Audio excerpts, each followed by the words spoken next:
pale, moja ya watu wachache kwenye kanisa la Waadventista wa Sabato wa Bukoba, sasa hivi na Mtwara hivi, Talindi, Wangoni na wachache. Sasa huyo Mchaga kalima akafanya mambo vizuri, akaenda akaangalia bustani ya nyanya imezuri, alafu ameshawasiliana na mteja, anakuja kesho, akasema hey, Yesu na Maria, hata Mungu akatae, aisee nimeshatoboa. Hata Mungu akatae, sawa. Kalikuja kawingu kadogo tu, alafu kakanyesha sehemu ya kwake, alafu kamvua ya mawe, toboa nyanya, toboa. Kesho akagundua hakuna cha Yesu na Maria, zimeshagoma, kuna mteja tena. Kwa hiyo sikiliza, usije ukafika saa kadhani unaweza mwenyewe. Pastor alituelekeza hiyo, nami nikukaribishe leo tena katika mada yetu. Mada yetu inasema yaanzapo kutokea, Yesu anafanya nini? Anakuja. Kuelekea ujio wa Yesu Kristo mara ya pili, mambo mengi yatatokea kudhihirisha ujio wake wa mara ya pili, na tukasema kwenye dalili hizo mimi nimezigrupu katika makundi manne kwa mujibu wa Mathayo 24, lakini pia kwa mujibu wa kitabu cha Luka. Ndiyo, Luka sura 21 na Mathayo 24. Grupu la kwanza ni uchumi, siasa na tawala za dunia, dini, mambo ya kiroho na imani za watu. Hiyo ni grupu ya pili. Ya tatu, hali ya hewa na uoto wa asili. 4, maadili na mienendo ya watu, iko hapo. Wasaa huu tutaangazia moja ya uthibitisho kwamba Yesu anakuja. Ndiyo, na somo la wasaa huu linasemaje?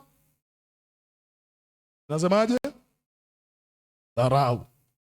Hii nayo itadhihirisha ujio wa Yesu Kristo katika maadili. Dharau itakolea sana katika ujio wa Yesu Kristo mara ya pili. Hesabu 14:11. Hesabu 14:11 inasomeka, Bwana akamuuliza Musa, je, watu hawa watanidharau hata lini? Wasiniamini hata lini? Nijapokuwa nimefanya ishara hizo zote kati yao, watanidharau hata lini? Nyakati za mwisho dharau itashika kasi. Maisha yamedhaa kila kona, dharau kila kona, dharau. Na zitaanza kwa watu, zinakwenda kwa Mungu. Huwezi mdharau Mungu ukamheshimu mtu pia, haiwezekani. Dharau. Kwa hiyo hata ukidharauliwa usiogope. Usiogope dharau. Na kuna watu wamebarikiwa hata anavyotazama tu ni kwa dharau. Kuna wengine mpaka ulaji wake ni dharau. Mwingine hata pozi alilokaa ni la dharau. Kaeje leo? Sina shida na nyie. Mimi niko kwenye somo. Dharau. Na huyo ukioa wa hivyo hata pozi la kulala la dharau. Kutandika kitanda dharau. Kukaribisha chakula dharau. Yaani dharau kila kona, dharau. Toka kwa watu imeenda mpaka kwa Mungu, dharau. Nikawa nauliza mitandao hapa, hivi dharau ni nini? Mitandao ya kijamii nasema ni tabia au kitendo au hali ya kukosa heshima, kutokuthamini au kuona wengine hawana maana. Kuna watu wanaamini wao wana maana tu kuliko wengine. Wakati ninafanya degree mwaka wa pili sheria, nikadhani mimi ndio mtu kuliko wengine wote. Unajua kuna mtu hapa kakiwa first year, second year, hapo kamesha pass engineer, yani hata tembea yake nikana kwamba yani yeye ndio msomi kuliko wote. Nikapitia Dar es Salaam kurudi Kahama, wakati kuna njia ya kupitia hapa Dodoma. Bado ina vumbi na nini, sawa. Kwa na rafiki yangu wote tunatoka Usukumani huko. Sasa tukaona kabinti ambako kana sura wengi kama nyie, hamna kusuka nywele, kamevaa nguo yake ndefu, kako siti ya mbele kwenye basi. Gari inaenda hotelini, bwana tunapata afya. Kanunui chochote, tukajua akatakuwa kama ni kama anachua kana bumu aka. Tukasaidie. Sisi tuko na tropical juice yale tropical juice na mabiskuti ya Azam. Second year alafu najiona eti umesoma una biskuti na Azam kwenye gari. Sio mimi nasema rafiki yangu. Sasa baada ya muda tukaona tumsemeshe tu, binti samahani unaweza ukachukua angalau hapa, akasema asanteni. Kana chati na simu ya tochi. Tulikwe. Tulipofika Singida, akashuka kakawai uani. Akamwambia konda, nisaidie. Begi shuke. Konda akakaangalia kama tulivyokafikiria. Akasema utachukua mwenyewe gari, kaondoka na begi la mtu. Umbali wa hapa. Yaani sijui nielezeje kwa kurudi hivi. Fika ingekuwa ni lami hapa, fika pale kona ya kuingilia hapa kutoka lami kuu pale tunahitaji Iyunga Mapinduzi hapo Iyunga. Kuta trafiki kama 7 wamezuia njia wote pale. Simama hapo, dakika 3 nyingi zinakuja gari 3 zimeandikwa STJ. Moja ya gari bendera inapepea. Alafu gari nyingine kanashuka kako hapo, kanasema mama, gari ilikuwa hii. Mama anashuka amekasirika. Nani anaondoka na begi la mwanangu? Nikamwambia rafiki yangu, unakumbuka tulitaka kumzawadia biskuti? Cheki chuma anamoshuka tu kwanza, wewe unajifanya unajua kuna watu wanadharau. Never judge the book by its cover. Usiangalie tu vile anaonekana. Ngoja, heshimianeni, maisha ni watu. Connection ziko hapa hapa. Usimchukulie poa kwa sababu anapiga deshi sana au ana sapu nyingi. Kuna maisha baada ya chuo. Uwe na heshima. Na niwaambie mapema, hata mkichumbiana mambo yasiende sawa, hatutengenezi bifu kwenye uchumba. Kuna maisha baada ya uchumba. Kesho unasafiri naye sasa na mmekata tiketi kila mtu kivyake, unakuta ndo aliyekaa karibu na dirisha. Kila ukimwangalia hivi sijui unakausha nini wewe? Unataka umwambie chukua cha dirishani. Kuna maisha. Unatengeneza bifu. Alichukuliwa dereva, kashushwa pale. Unapiga tu hapa kwa yule mama. Alafu kale kabinti kakasema mama, msamehe maana tumeshapata. Mama anajibu anasema una bahati. Kale kwa kumolewa ndo hasa msamehe. Tulivyoondoka nikamwambia rafiki yangu, na wewe jifanye kama umesahau kitu hapa. Unajua kuna watu alafu wengi wasiokuwa na vitu ni waigizaji. Wengi wanaoishi maisha ya juu sana chuoni, wanakotoka hayo maisha hayapo. Wengi ujifanya tu hapa kututishia. Mimi silagi wali wakati wali kwenu ni sherehe. Unajifanya uli wali. Kula wali. Wewe anza utishwa na baga hapa, sasa wabinti kila akifika chuo baga na ngambi unatishia chips. Kwanza chips ni viazi tu. Na tena vimekatwa katwa. Bora hata ingekuwa kizima. Tubabaisha bora ule hata hindi la kuchoma. Naongelea dharau. Nimewahi kuibiwa mimi hapo Usongea, nikaibiwa alafu nikasema ngoja nikaulizie walivyoiba, moja wapo ni screen. Nikaenda nimevaa t-shirt na sendo, niko na mke wangu, nafika duka nachagua screen, namwambia hiyo bei gani? Ina bei kubwa. Wewe unaniona mimi wa bei ndogo kwa mfano. Alafu niko na mke wangu na nijibujibu kirahisi, nikaondoka. Namwangalia mke wangu hivi amesikia ila anapotezea. Nikaenda nyumbani nikiwa mchungaji. Kesho nikarudi hilo duka, niko ndani ya gari yangu. Na t-shirt ile na sendo zile sikushuka. Nikasogeza gari alafu nikawasha hazard. Nikamsikia huko nashusha kio. Sasa karibu bosi, na mimi leo bosi taisoma namba. Sishuki. Na habari yako kijana? Huko analizidi umri, unamtisha. Yaani kuna mtu unamtishia, umaskini unamtishia. Habari yako kijana? Kwa kuwa niko kwenye gari akajibu, "Salama mheshimiwa na mimi." Endeleaje? Kuna screen za bei hapa. Sasa ipo inaanzia milioni 2. Usi unaongea na mimi vitu vya milioni 2. Hakuna hapa nchi za kutosha kuanzia 85 LG tuanze kuongea. Sasa hizo tumeagiza zikifika mheshimiwa, na mimi nitajuaje zimefika? Leta business card hapa. Hamna hata business card. Sasa nitapita awamu nyingine. Okay. Washa gari safari nchi 32 nikanunua huyo. Heshimu watu. Unakuwa na dharau paka we nani? Maisha ni watu. Haya maisha tukiondoka wote ukabaki peke yako utafurahia maisha. In fact unavaa kwa kuwa tupo. Wote hatupo utakuwa unavaa, unamvalia nani sasa? Ili iweje? Hata usipovaa nani anakuuliza? Hivi unajua ili hujajua uwepo wetu una maana sana. Waheshimu hata waliofeli. Maana ndio utakao kwa ukiwauzia vitu vyako. Ndio tuheshimiane. Kuna mtu ataleta mkaa kwako. Ataleta dharau tu na tuchukulia eti huyu wa Kigoma, huyu wa Usukumani, huyu. Kwani wewe wa wapi hata hivyo? Mjini ulizaliwa stand wewe? Mjini. Dharau. Watu hawathamini wenzao. Ni hali ya kukosa kuthamini dharau. Lakini pia hili neno kwenye fungu hili la hesabu kwa lugha ya asili ya Kiebrania linaitwa nats. Nats anaenda zaidi ya hii eti kutomthamini mtu, anasema puuza, beza, kataa, chukia, dhihaki, kufuru. Nitaka hako kaneno. Unapoonesha dharau kwa Mungu haishi tu kwamba umempuuza, ni pamoja na inaunganishwa kwenye kufuru. Unapocheza na matakatifu ni sawa na anaye kufuru, na kukufuru ni kumtukana Mungu. Ni sawa na kumtukana Mungu. Hiyo inayotumika nati kwa mujibu wa Hesabu 14 mstari wa 11. Dharau ni mbaya kuliko kawaida. Bwana ni kama anasema watu hao watanitukana mpaka lini? Wanatengeneza ndama na niliwavusha. Watanitukana mpaka lini? Ni mimi niliwavusha sekondari. Ni mimi niliwaleta chuoni. Ni mimi nimewaamsha. Ni mimi mpaka lini wananikejeli? Umewahi kudharauliwa? Sitamani tujadili hapo. Je, ulijisikiaje ulipodharauliwa? Vipi ukiwa unaendelea na dharau pia? Kwa mujibu wa Malaki sura hiyo ya kwanza, Malaki sura ya kwanza mstari wa 6 tutaisoma, inasomeka. Malaki sura ya kwanza mstari wa 6. Mwana humheshimu baba yake na mtumishi humcha bwana wake. Basi kama mimi ni baba yenu, heshima yangu iko wapi? Na kama mimi ni bwana wenu, kicho changu ki wapi? Bwana wa majeshi wauliza ninyi, enyi makuhani mnaolidharau jina langu, nanyi mmesema tumelidharau kwa jinsi gani? Anaposema makuhani hapa, anaongelea kila mmoja wetu kwa mujibu wa Petro wa 2:6-9. Sisi sote ni ukuhani wa kifalme.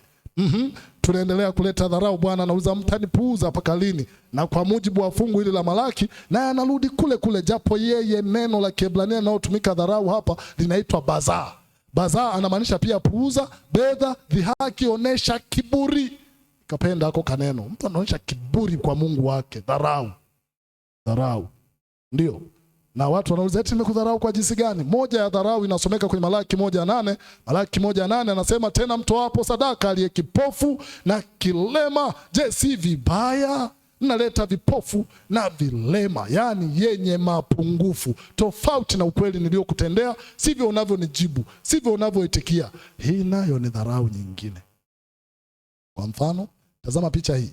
Kwa wale ambao wametoka maeneo ambayo wamewahi kuwinda, ukiwa na mbwa kama huyu muindaji, in fact unapoenda kuinda kwa kutumia mbwa, anayetangulia mbele ni nani kati ya muindaji na mbwa? Anayeenda mbele pale, mnakimbiza kiumbe. Kiumbe kinakimbia, anatanguliaga muindaji. Nyinyi mmewinda kweli? Anatanguliaga nani? Kazi ya muindaji ni nini? Kamata huyo. Sijua, kamata huyo na miruzi mingi, umeachwa umbali hapa na kabwe. Mbwa anaruka vichaka, anakwenda, anaruka, anakwenda. Mbwa muindaji anajua namna ya kukimbia, anakwenda. Kiumbe naye anakimbia, sio mchezo. Ukiteleza umeisha. Anakwenda, hatimaye kiumbe anaweza akachoka. Katika kuchoka anakamatwa. Sasa muangalie mkamataji. Kisha kamata mbwa, kakamata yule kiumbe, huwa anajua kumtafuta yenda naye huko. Hali yeye fika huyu jamaa atabeba, anza na nyimbo kujionyesha yeye ndio amekamata. Weka mabegani. Kati aliyekamata ni mbwa, sio wewe. Sikia na galolela manumba mingu mwiku Yesu akaveja lonja kukusanganeje weya gaya kushoka wangu akudila kushoka wangu nyaka mingu kuliwa kakana. Ni nani aliyetakiwa? Kanajisifu na nyimbo, utadhani ni kenyewe kaliko kamata. Hapo akifika Mama Wande alituambia upasa. Tengeneza supu. Akisha tengeneza supu, anayeanza kushughulikia kama picha ambavyo unaweza kuiona, sio kama inaonekana vizuri. Mimi supu hapa, ni meno ya muindaji na chana nyama ngumu kama goti, haiachwi chochote. Halafu ikibaki mifupa, mbwa akitaka kusogea utasikia kosa adabu tu, ilala chini. Maskini analala. Baadaye anakumbukwa kwa mfupa. Na ukoko unalowekwa na maji unamwagwa kwenye Simba anaenda. Dharau iliyopita kiasi. Huyu alitakiwa ajue nani wa kwanza. Huyu. Lakini basi Simba anaenda anashughulika. Mjumbe wa Mungu anasema, ziko nyakati tunafanya kama huyu kiumbe, tusiwahi sana kudhani wawindaji ndio wana makosa. Wakati unaelekea mtihani, huwa una maombi kama unamwambia Mungu, kamata huyo, sio Baba wa mbinguni. Na kuna wengine tangu umeendelea kutoa ahadi hujawahi kutimiza. Unajuaga tu kutoa ahadi. Baba nikifaulu awamu hii, yani nikifaulu nikaenda chuo. Tena sio chuo, ulianzaga huko la 7. Baba, amna la 7 hata ulikuwa ukumbuki kuomba na mashaka. Sekondari. Baba, form 4 hiyo. Baba, mtihani huu physics. Topic ya light na ionaga nyepesi, tukija practical sielewi. Ya centipede ni manini hayo? Millipede huelewi. Kwenye biology unachanganyikiwa tu, specimen yakija hapo kila siku nikufanyia hivi. Ukisikia hivi, Unajua hapa kuna kitu cha kuchola hapa. Na ujue wamechola nini wenzako form 1, kumbe kuna nuclear cell, hata uelewe what is nuclear cell. Ili mradi amefanya hivi, unachola kila mcholo. Chola panzi, chola nuclear, chola plant cell, atachagua mwalimu. Na Mungu mwema, eti ukapewa nusu ya vema. Unajua kuna zile vema nusu ase kwa baba. Nikiweza morning talk, kina zamu ikifika ni unatetemeka. Hatunaga kwenye Kiingereza. The plumber bob, the plumber bob, the oscillation, ya wapi wewe? Bwana akakusaidia ukajua na kuimba Halo Helena lile bebelu nao ndo mgeneleze Canada, ukajua msomi. Baadaye Bwana amekuleta paka kila kikutendea unasahau, kila kikutendea unasahau. Leo uko chuo, baba ukiniwezesha awamu hii, nilipofika form 4 nilianza na uasherati, leo ukinipeleka form 6 sitafanya uasherati tena. Ulipofika kuwa tu table leader, wazee wa ile top player sijui na nini. Yani hiyo umetesea form 1 rafiki yangu. Sasa maisha haya. Ukamsahau Bwana. Sahau Bwana. Leo uko chuo, unaoyafanya Mungu akikuangalia anasema mwanangu, ulikuja chuo ili hivi ndio unanitukuza kwa hivi ndio ninatukuzwa hivi, mbona unafanya kufuru? Hii ni zaidi ya dharau ya kawaida. Wangapi walitamani kufika chuo, nimekuleta wewe? Wangapi walitamani wawe hai, nimekutunza wewe? Wangapi walitamani wazaliwe nchi ya amani, nimekuweka wewe? Nini unafanya? Wangapi umesoma nao tangu level hawajaendelea na level ulio nayo? Who are you? Mbona unafanya haya na nimekutendea mengi mema mazuri? Mjumbe wa Mungu Ellen White anasema wengi watatimiza mahitaji yao kwanza na kumwachia Mungu masazo ya mwisho, ikiwa kutakuwa na kitu chochote kitakachobaki. Yani Bwana anakuwezesha. Hukustahili kuwa ulivyo. Hukustahili kupata ulicho. Wanawaambia watu, tunafungua duka Kabwe, Mwanjelo. Watu wamewazunguka wengi wa maduka. Mungu anamtuma mteja kutoka Mbalizi, anavuka duka la kwanza, anavuka la pili, anaenda la tatu, anaulizia, anaishi hapo na unamsikia kwa mbali, anaulizia bidhaa hiyo hiyo. Mungu anamleta mpaka kwako katikati ya maduka. Nasema ni ujanja wako. Eti una mtu anaitwa marketing manager, online business. Wa online ni wengi, jifunze kumshukuru. Na jifunze kumshukuru Bwana. Nampa mabaki. Tusimtolee Mungu kile ambacho kimebaki katika mapato yetu baada ya matakwa yetu kutimizwa, bali kabla ya sehemu yoyote kutumiwa, tutenge kile ambacho Mungu amekitaja kuwa ni chake. Mungu anapenda kupewa nafasi ya ngapi? Ellen G. White, Mashauri juu ya Wakili, toleo la mwaka 2010, sura ya 16, ukurasa wa 57. Bwana anatukumbusha. Kumbukumbu la Torati sura ya 8, 11 mpaka 18, kwa ufupi anasema usimsahau Bwana. Utakapokula na kushiba, utakapopata ajira, utakapokuwa na afya njema, utakapopata wateja, utakapoolewa, utakapooa, usimsahau nani? Bwana. Kwa nini? 18, maana ndiye akupae nguvu ya kupata utajiri, ya kupata maendeleo, ya kupata mafanikio. Usimsahau Bwana. Wito sahau ni huu. Ikiwa uliwahi kumsahau Bwana kwa lolote sana, muda wowote, tengeneza na Mungu wako jioni ya leo. Mwambie Baba, yatosha kukupa nafasi ya mwisho, yatosha. Fanya marekebisho leo. Sikia, nikiwa nimeanza kazi, ninachunga mtaa mahali fulani, nimerudisha zaka, nimetoa sadaka. Nikagundua utoaji unalipa, unaweza ukaenda zaidi ya hapo. Na nilikuwa napata kaposho kadogo. In fact tunapata viposho vidogo, hawa ni mashahidi. Viposho, just posho. Nini nilifanya? Nikiwa natembelea washiriki nyumba kwa nyumba, nikaenda ndani, nikakutana na nyumba moja haina chumba, ni moja imekaa kama za duara hivi. Wafugaji, jamii ya wafugaji tunazijua, ya duara tu, haina chumba, haina nini. Mlangoni napokelewa na tutoto tuwili, tote tumevaa nguo za kukua nazo. Huku ndani bila, kamoja kamembeba mwenzie. amechafuka puani na hivyo. Ni nyumba ya bibi. Nikajisikia watoto wangeambiwa wachague pa kuishi wasingechagua hapa. Ndani vijijini nikauliza mjambo, wakanitia si jambo. Shikamoo, kwa naogopa hivi na pikipiki na unguruma pembeni, niko na mzee wa kanisa. Kauza nimewakuta nyumbani. Bibi. Wakaita bibi, akaja. Bibi yule tunafahamiana maana alikuwa mshiriki. Nikaomba, nikamuuliza swali. Naweza kuonana na wazazi wa watoto hawa? Akasema njoo. Kanipeleka kwenye hiyo nyumba isiyo na chumba, nikakuta godoro ni nyasi. Yule amelala yule dada, ananiambia wiki analala hapa, wiki ya pili. Shaganya akasema anakaa. Nilielewa kama mtu mzima alichomaanisha. Akasema no. Pamoja na maombi tumieni dozi. Na hapa nawaambia tumia dozi. Najifanya una elimu kuliko Mungu. Ndo aliwapa watu akili wakaruhusu kuzingatia maelekezo ya dozi. Hoja yangu sio hiyo. Kabisa baba yake hasa alipotelea da. So mtoto anasoma la ngapi? Akasema huyu. So mkubwa kabisa miaka kama 11. Mama, mbona elimu bure siku hizi bibi? Sema uniform.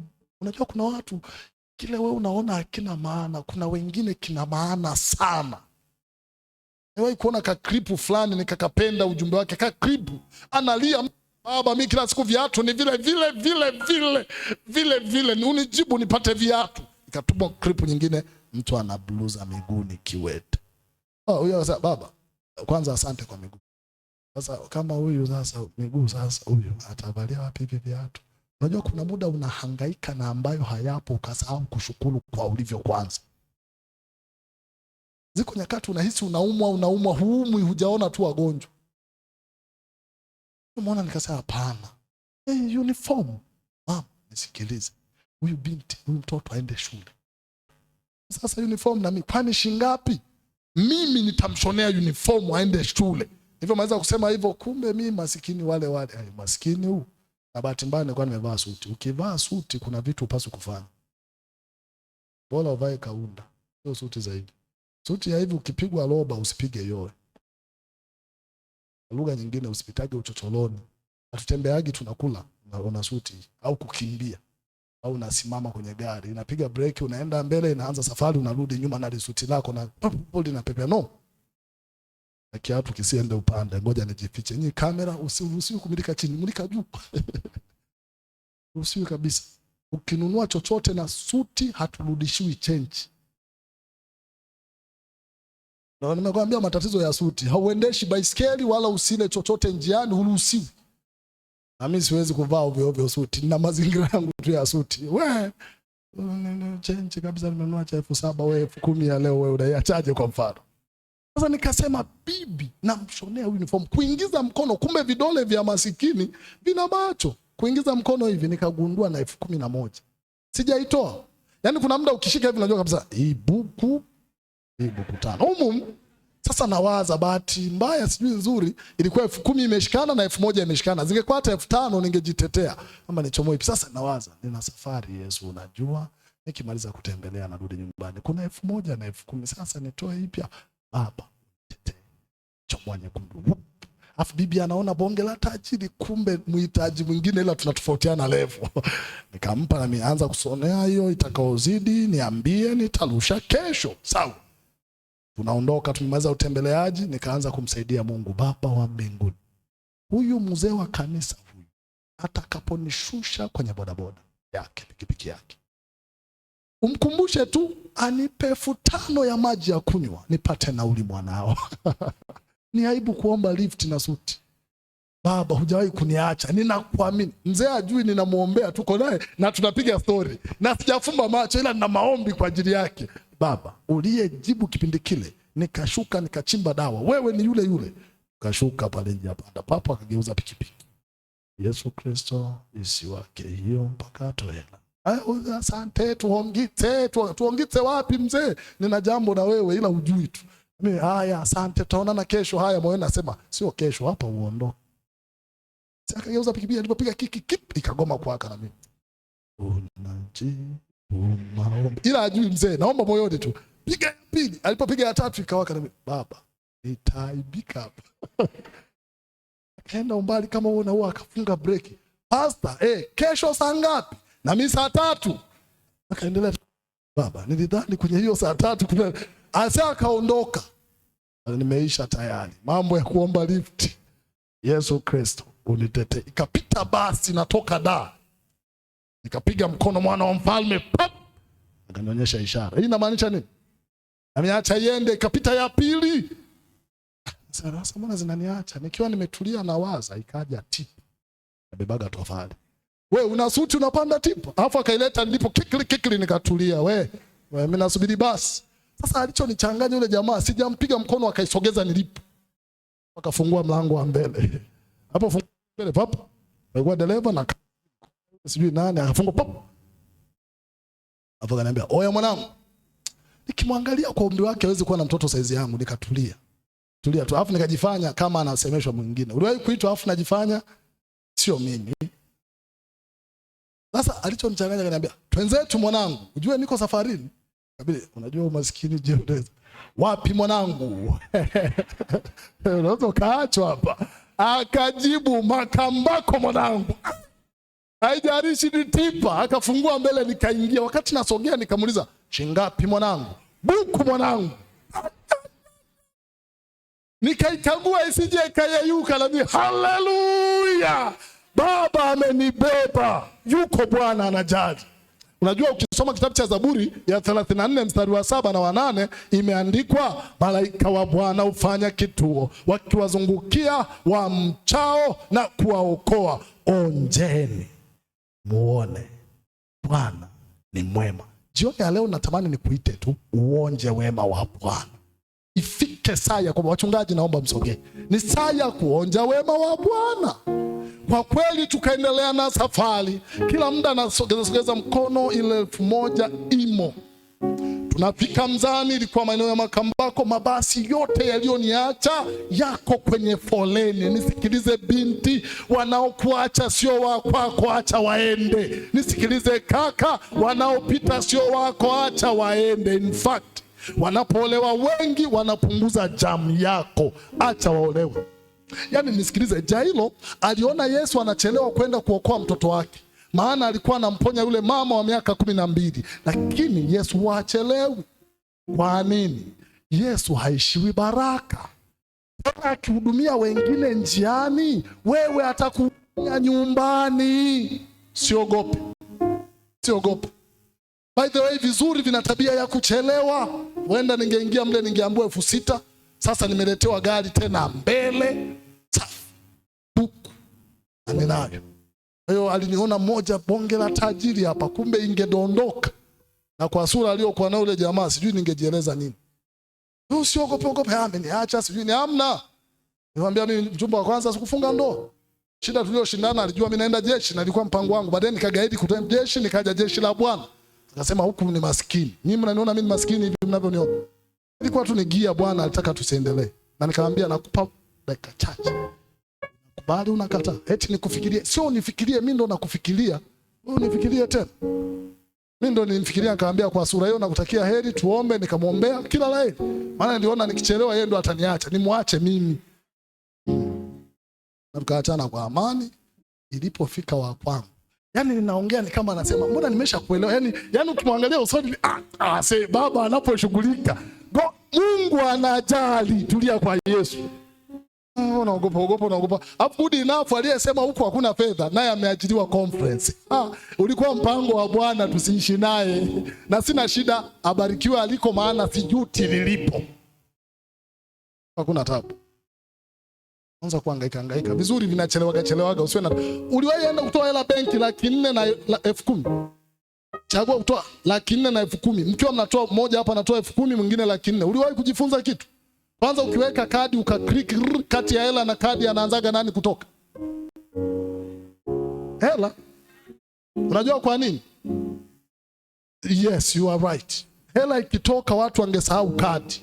Kuna muda Mungu anaruhusu upate kadi, usiondoke haraka, hela inakuja. Unaondoka haraka. Alafu mwenye haraka yake ka 10,000 akiweka hivi, acha aende, ni kametoka. Mwenye lakini yake